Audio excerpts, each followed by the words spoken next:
I'm Walt McClay, the president of Voler Systems. And I'd like to talk about next month. Our next meeting will be, well, a little more than a month, September 8th, Mobile Health Megatrends. We'll be talking about security and privacy, interoperability and connectivity, healthcare IoT, and sensor-based medical devices. Enough to fill the time easily. We'll probably focus on certain areas. We'll have Brian Reed, the Chief Mobility Officer of Now Secure, a security company, and myself doing the presentation. After today's presentation, there'll be a chance for networking. You'll get to introduce yourself. It'll take just a few minutes, or just a minute, and you'll get a chance to meet others. And then we'll assist in getting people to connect. Networking is one of the most important things that you can do, and we'd like to help you with that. Today, we have Sam Liu, he's the VP of Marketing at VivaLink, talking about the post-pandemic new normal, remote patient monitoring. This is something that's become really hot. It's a great topic. So the pandemic accelerated the adoption of remote patient monitoring in all over the world, and particularly in the US. And we're going to learn a lot more about it and some actual examples of how it works. So at this point, I'd like to turn it over to Sam. Thanks, Walt. Let me just share my screen here. All right, so hello everyone. Thank you for attending today. So I'm Sam Liu, VP of Marketing at VivaLink. I've been here about 4.5 years, and things have quite been different, pre and post pandemic. I've been probably in discussions with, I would say, about 300 or 400 customers by now. And so all the insights in today's presentations essentially come from those discussions in our experience working with our customers and partners. But VivaLink, we're basically in the business of providing remote patient monitoring solutions for healthcare and clinical trials markets. Quick background on the company. So we mostly go through what we call digital healthcare commercial partners in terms of our go-to-market strategy. And we have about up close to 150 of these partners by now in 32 countries around the world.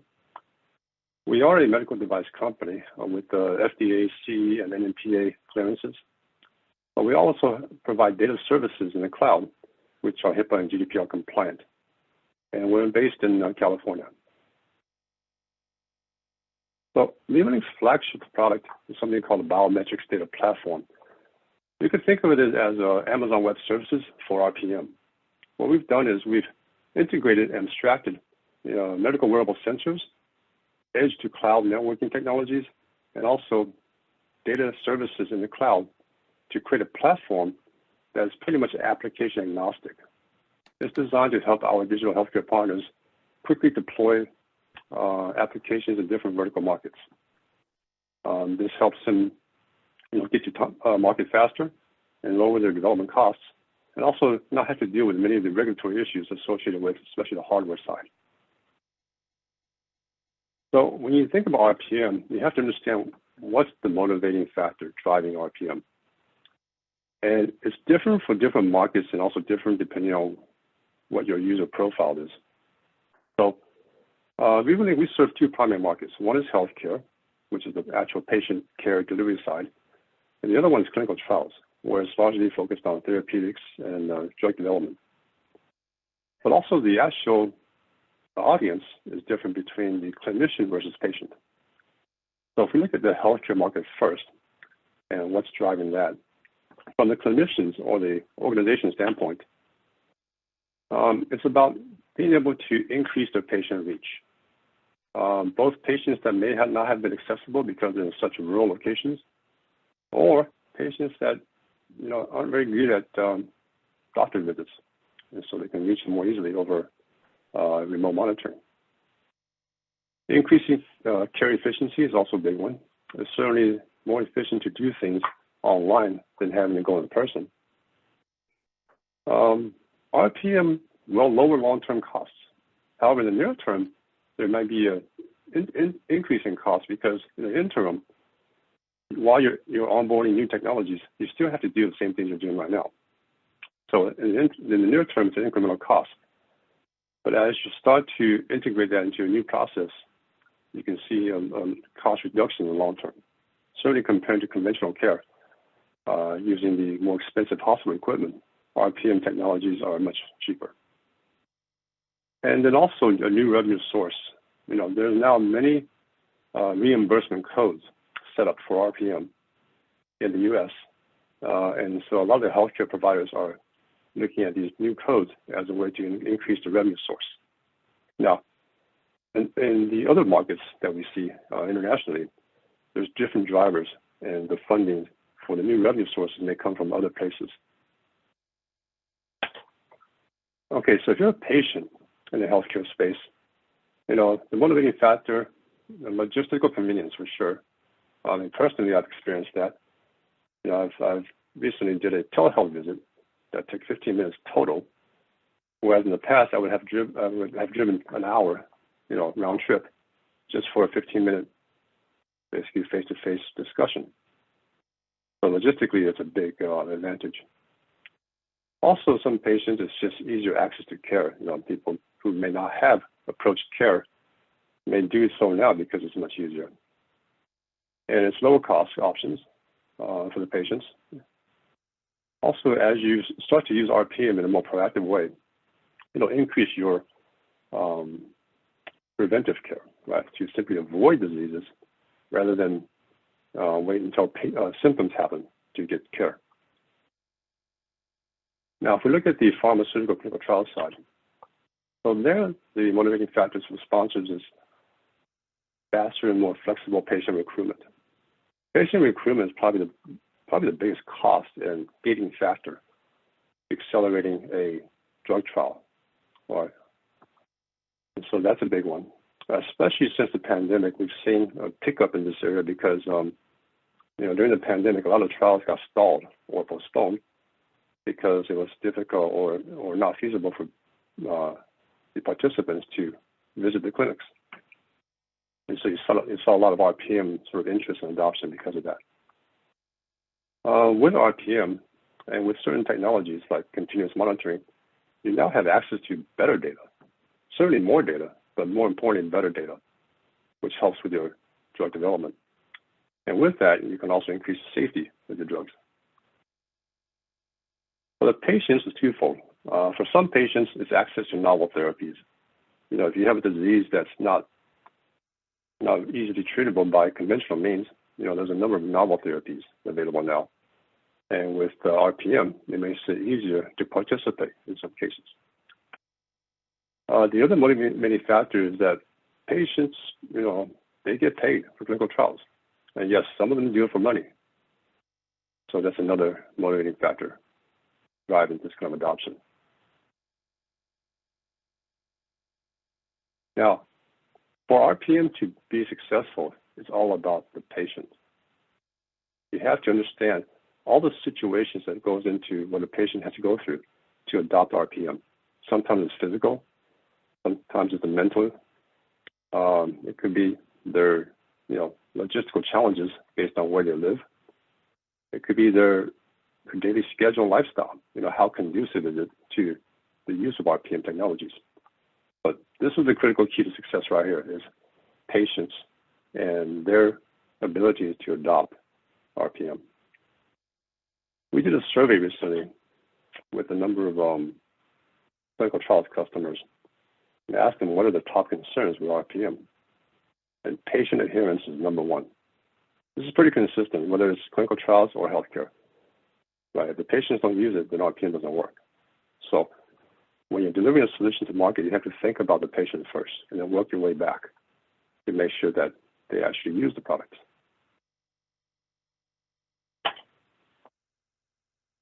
So let me switch over and talk about some actual profiles in RPM. So this one here is about monitoring cancer patients after chemotherapy treatment. So So after treatment, something called neutropenic fever may develop, which is not uncommon, but sometimes it could be serious enough to require rehospitalization. And so this study is to basically try to prevent that from happening. And so for this study, patients were outfitted with the medical wearables and discharged to the home and monitored remotely. In this case, we worked with one of our digital healthcare partners who is developing an algorithm for this prediction. Their algorithm depends on multiple vitals, temperature, heart rate, and respiratory rate. And it correlates these vitals to make that event prediction. One reason they wanted to use multiple vitals to make the prediction is to avoid any kind of false positives or false negatives. If you develop a fever, of course your body temperature will rise. But sometimes a rise in body temperature doesn't necessarily mean serious enough to require hospitalization. And thus the use of other vitals to correlate that event. So in this case, this is an actual chart from one of the patients who, after being discharged, 4 days later, they developed neutropenic fever, and it was serious enough to require hospitalization. But then when they went back and ran the algorithm on this, they were able to predict that event 18 hours in advance. So that's some critical time, that allows the clinicians to intervene.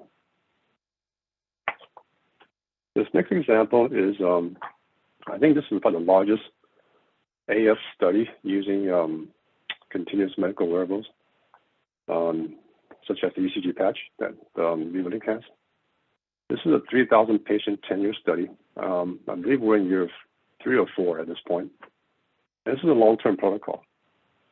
It involves the patients wearing this ECG patch 1 week at a time every month. It's continuous monitoring. So 1 week, 7 days a week, 24 hours a day. And it's basically collecting data over a long period of time to detect for biomarkers of early AF transformation. And so for this study, we provided the end-to-end infrastructure from the sensors to the mobile application to the cloud, and integrating the data into their clinical systems on the back end. This next example is a neurological drug development trial. And this specific use of RPM in this case was for drug safety. One of the safety indicators is when they notice a continuing drop in body temperature over a period of time. And so to do this study, they needed a wearable temperature monitor that can be automatically track the temperature of the patient for 21 days straight. So in this case, the subjects were wearing the patch. They were sent home. They're ambulatory, so they go about their daily lives just like they do. And the data is collected automatically and sent to the cloud.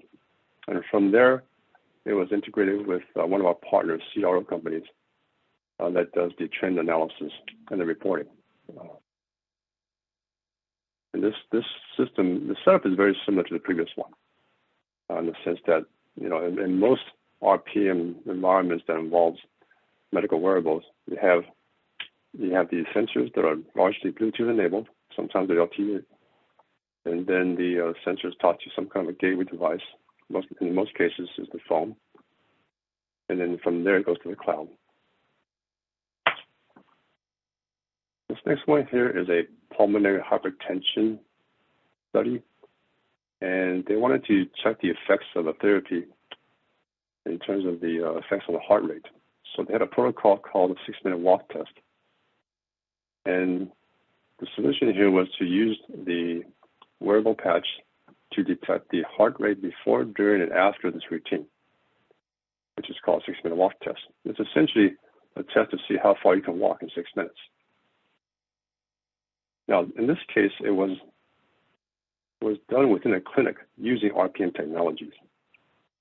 And so the clinician was the one that was using the mobile app and monitoring the patients. The patients were asked to walk on a path as far as they can for 60 minutes.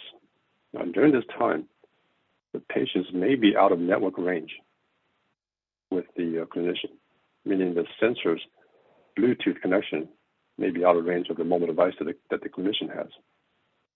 But in this case, the patch has onboard memory. And so it'll continually capture the data, even though the patient is out of network range. And when they come back in range, the technology synchronizes the information back up and sends it to the cloud. And this was done over multiple sites. So there was about 20 participating sites. And the data is collected remotely from those sites. And we consolidate all the data into a central cloud. This last one here is during the initial outbreak in China of COVID-19, we were the first medical wearable to be used for COVID-19 patient monitoring. Now, this is a hospital ward that was designated as a quarantine ward.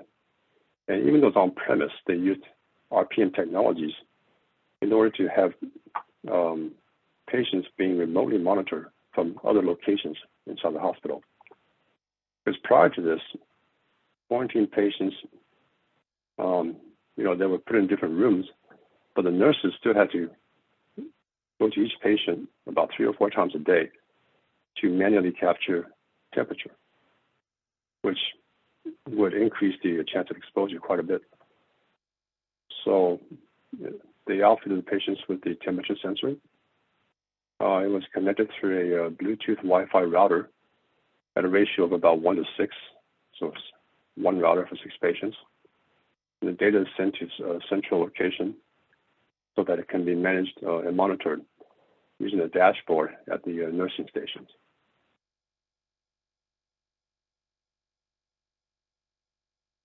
So here are some other types of applications that we've seen. The most novel one is pet monitoring. This one just came out of nowhere. A large company in the pet monitoring equipment space approached us, and they wanted to see if they can use our medical wearables for pets. And so apparently pets, when they go to surgery, they get monitored by conventional equipment, much like humans do. And so, they're using these wired health monitors. But as you can imagine, when the pet wakes up, if they're still hooked up to the wired monitors, that could be a problem. And so with the wearable patch, because it's so small, and it can go under the belly of the pet, it's not reachable by the pet. So they can continue to monitor the pet during recovery while they're awake. So that was probably the most interesting application that we've seen so far.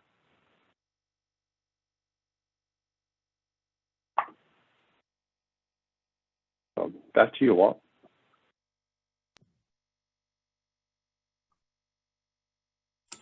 Okay, got to unmute before I start talking. So let's have some questions. Brian, instead of me taking over, you can handle questions. Yeah, nice. Thank you, Sam. Thank you, Sam, for your presentation. Yeah, very interesting about the platform and how like the RPM technologies are part of the present day. And I like to encourage everyone who's on the webinar to ask any questions on the chat that you'd like to direct to Sam. We'll properly answer them, and feel free to drop it in the chat, any questions. And I like to move forward here with Q&A. And Sam, one of the questions that we were getting here is that in terms of like, looking towards the future in 3 years from now, for instance, what are some of the devices and technologies that you believe that will be part of like, this new normal of RPM, remote monitoring from any place, anywhere? What are some of the innovations or devices or technologies that you see in 3 to 5 years from now? Are there some common ones that you may think of? Right. So it's kind of interesting to see the evolution of RPM in the last few years because of the pandemic. Right? There was this pre-pandemic version and post-pandemic version. pre-pandemic, while there was a lot of talk and interest in RPM, most of the quote RPM was actually just simply telehealth. Right? So it's not more than a video conference. And maybe an occasional, well, tell me your blood pressure that you took yesterday. Right. So that's the bulk of it. And that still dominates today. Those simple telehealth visits, I would say dominates that. But since the pandemic, they realized that without patients visiting the clinics, whether it's for healthcare or clinical trials, they no longer had that way to collect data like they used to. But then they're forced to look at devices that collects data, especially vitals, right? And also on a continuous basis. Yeah. So that kind of pushed a lot of organizations to reach out to find out, what solutions are there that allows me to capture data on a more continuous or regular cycle with patients, while they're at home. Now, with the RPM technologies that we talk about with wearables, and you get all kinds, right? You get the types that people are used to, which is like a fitness watch, right? Very common, right? And I kind of classify these RPM devices in two categories. One is what I call medical grade, that requires FDA clearance and such. The other one is more consumer health grade, right? They don't require any kind of regulatory approval, but they're still useful for certain applications. And so you want to make sure you understand the difference and when do you need to use which one. But for most healthcare applications or clinical trials that are serious applications, they're going to require a clinical grade or medical grade. Yes. So going forward, 3 years, I think there will be more maturing of those types of technologies, truly medical grade devices that gives you the equivalent of a hospital monitor, but in a remote setting. And I think they'll become more pervasive, more reliable. I think the network itself has also gotten much better. Exactly. So more places have good networks in place, and that becomes more viable. But right now, I'm actually working on a proposal to deliver remote patient monitoring to rural locations or disadvantaged locations. And you have to think about other things, right? You have to think about the fact that they may not have a Wi-Fi network at home, right? They may not even have a phone. I'm working with an NGO right now in Africa, right? You can't expect them to have a phone or Wi-Fi. So then, and there might not be roads there, right? So literally, we're looking at things like, drone delivery of RPM kits.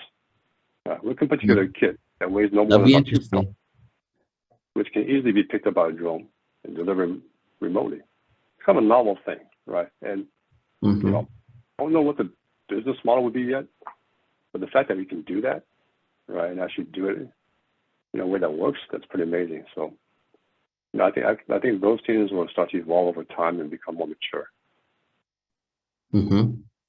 Yeah, and that's a good point you brought up, Sam, because we see innovative platforms. We have food delivery, we have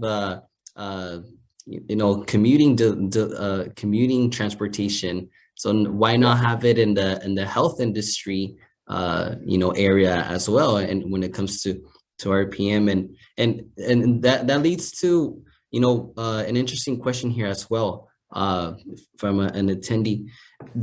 In terms of like the data flying back and forth, from the application or device onto the cloud. In your perspective, how do we ensure security and privacy?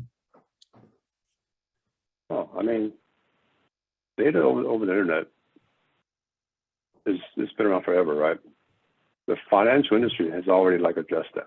So in this case, it's not much different, except with health, you have additional regulations like HIPAA and GDPR, right? So those things are solvable, and there's a lot of things already in place to take care of that, right? So in our case, a number of things. So one is our sensors don't collect any kind of what they call PII, right? Personal identity information.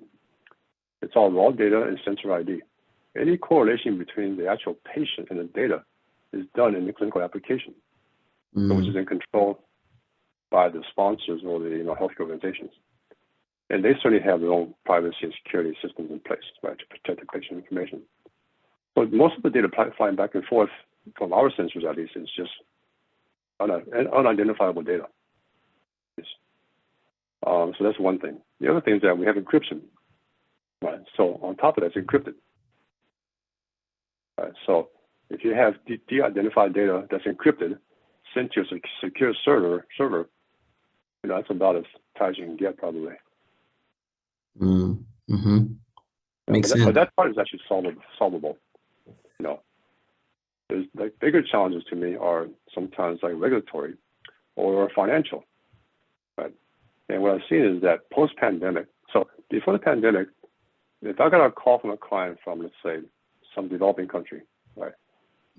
Pretty much 9 times out of 10 or 99 out of 100, it's not going to be a deal because just not enough money there, right?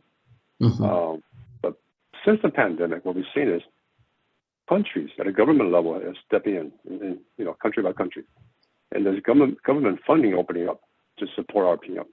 That's changed a lot. So since pandemic, we've seen a lot more international and some quote unquote developing countries that we didn't see before. So I think for those areas, it's important that the government gets behind it because funding matters, right? It's all about business in the end. Exactly. Yeah, and that's a good point. Working with foreign countries is always a different situation, and collaborating and no, yeah. And thank you for your answer on that question. And another question that we had from someone else here, in terms of the abnormalities being detected, I did see that you pointed out in one of your slides.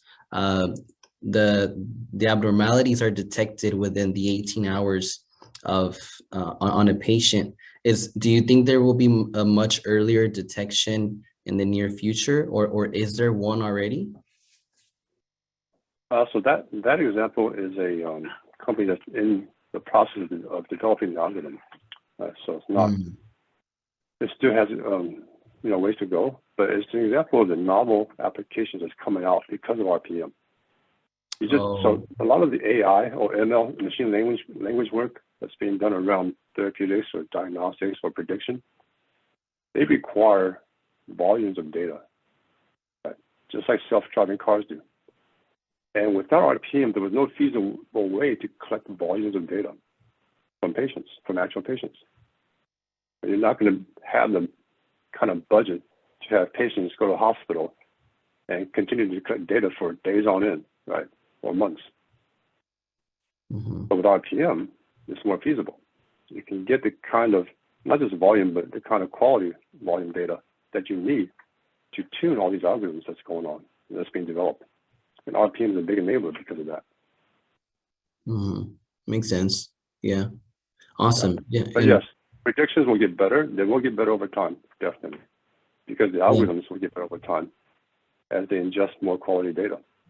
I mean, we ourselves, we just announced recently early version of a blood pressure monitoring capability on the ECG patch.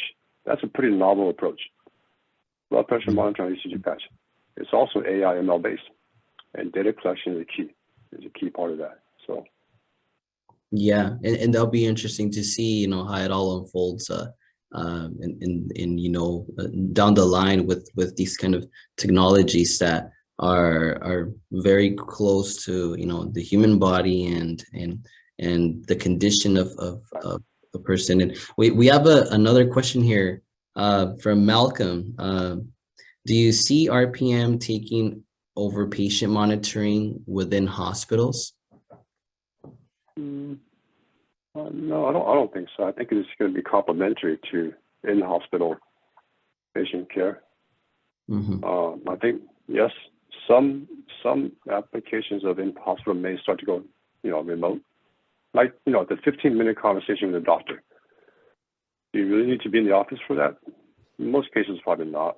In some cases, yes. But overall, I see it more complementary to in-hospital visits and making the overall system more efficient and cost-effective and more accessible to, other parts of the world. Makes sense. Sam, I've got a question. During the pandemic, there was a very strong need for remote patient monitoring, and that's what really got it going. But as the pandemic has eased, people can visit the doctor more easily. Do you think that RPM will continue to be strong, used a lot and grow, or do you think it'll slide back to being less used? I think it's settled down a little bit, I would say. So during the 2020, I got all sorts of novel, interesting, but not realistic RPM scenario requests. And, you know, we're pretty frank with our customers. We let them know when it's not going to work. You know, they have these idealistic use cases. I would say, well, practically speaking, it's not going to work. You know, in most cases, not going to work usually is tied to the patients will get tired of using that thing in that way over and over again. Right? They just won't put up with it. So I would say since last 6 months, as the pandemic fades, I think the more wild ideas, you know, basically fall out, right? And things are settling down to, okay, there's now maybe a handful of use cases that we see are here to stay. And those then will take on a life of its own and grow, because those are real use cases that are solved by RPM. And there's a way to make it feasible to do it. Right? And so that part will grow, but it won't be as wild in terms of like all these crazy ideas, you know, for using RPM. Okay, thank you. Nice. And interesting question, Walt. Yeah, and I had a question too, Sam, in terms of RPM technologies. I'm intrigued by the veterinary applications that are in place today. And do you think this could go beyond just human? Can it go maybe like for pets, like dogs and cats, or maybe like farm animals, for instance, like protect? The two most popular veterinary requests we've gotten is for horses and dogs. So dogs, we're already doing that. So this is the dog example I showed you is actually commercially viable already. And so we have a company we're working with for that market. We've gotten inquiries about horses, but I've not seen a project yet. But certainly I could see it being applied there as well, especially, you know, you start dealing with like some of the more expensive horses, like thoroughbreds and stuff, right? And so I think, but, you know, they're going to be country by country based on the, you know, income level and stuff, right? Because with the dogs, it's not every dog. It's only countries where people spend money on dogs, right? Where they actually spend money on surgery for dogs. Mm-hmm. Not every part of the world does that. Same thing with horses or any other animal for that matter. We developed a device for monitoring cows. I'm not sure if it's actually been commercialized yet, but that's another opportunity. Oh, yeah. You know, I think for better or worse, it's about the business model, right, in the end, right? So whatever use case the application there is, there has to be a business model behind it. And if there's not, then it's not going to work. Or at least it seldom works, right? There's no business model. And so, you know, we've gotten better at identifying, you know, an ideal use case and making sure there's a business model behind it, right? Because it takes the two to make it work. Yeah. Mm-hmm. Excellent. Yeah. And interesting questions here, guys. And maybe a couple of one more minute for any other questions you guys may have. Feel free to drop it in the chat. I think if not, we can move ahead to the networking portion. Yeah. But I'll allow a minute for any other questions. Oh, sorry. I see one additional question here, which is actually kind of interesting. Yeah. Has RPM been tested for mental health? Okay, so we actually have a clinical study that we're doing with Stanford University for teenage depression and suicide. It's a serious study. It's a serious topic. And what they're doing is they're using the ECG sensor to derive physiological stress based off of HRV, heart rate variability, right? Because HRV there's many publications about that. It's one indication of your physiological stress. And sometimes stress is normal and sometimes it's not normal. So the study is basically to use that indicator to find a correlation between physiological stress and depression, or depression is serious enough to cause suicidal thoughts. And so, yeah, that's something we actually started with Stanford. Yeah, that was an So interesting mental question. stress, yeah, as we all know, right, mental health has become a bigger and bigger topic, particularly with the pandemic. And it's a nebulous thing, right? Because it's not always obvious what causes it. In most cases, it's multiple factors. Sometimes physical, sometimes emotional. And usually it's a combination of the two. And so HRV is one indicator that you can look at. It's not going to be the only indicator, but just it's an indicator. All right. Yeah, interesting. Well, looks like we've exhausted all the questions, at least for now. So thank you very much for attending, and it was great to have everybody tell us who you are. Thank you very much. Thank you, guys. Have a good one. Thanks, guys. Thanks, Brian. Thanks, Walt.